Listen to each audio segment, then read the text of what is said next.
2014 का साल था।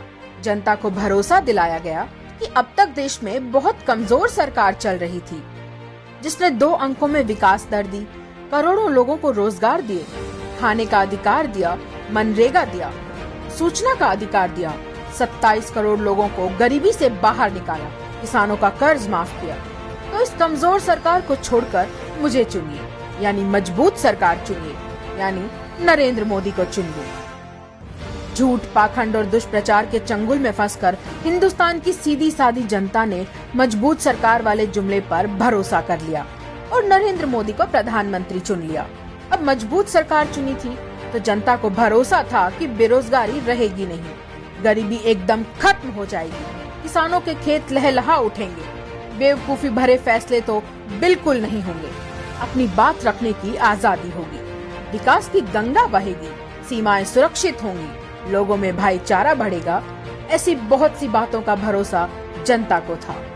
मगर आज जब इस मजबूत सरकार को 7 साल से ज्यादा का समय हो गया, तो वही जनता सोच रही है कि 45 साल की भयावह बेरोजगारी मजबूत सरकार की कैसी निशानी है।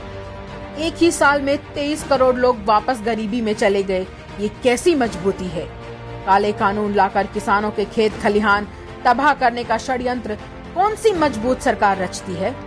अनियोजित नोटबंदी, गब्बर सिंह टैक्स, अचानक लॉकडाउन कर देने जैसे बेवकूफ फैसले मजबूत सरकारें तो नहीं लेती।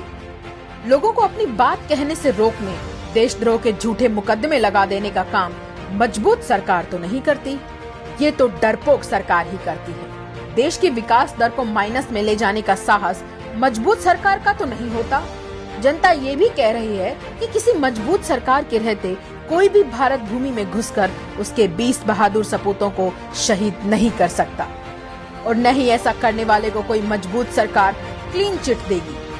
क्या ये संभव है कि मजबूत सरकार के रहते 2 राज्य आपस में लड़ पड़े, मुख्यमंत्रियों पर आपस में हत्या का केस दर्ज हो?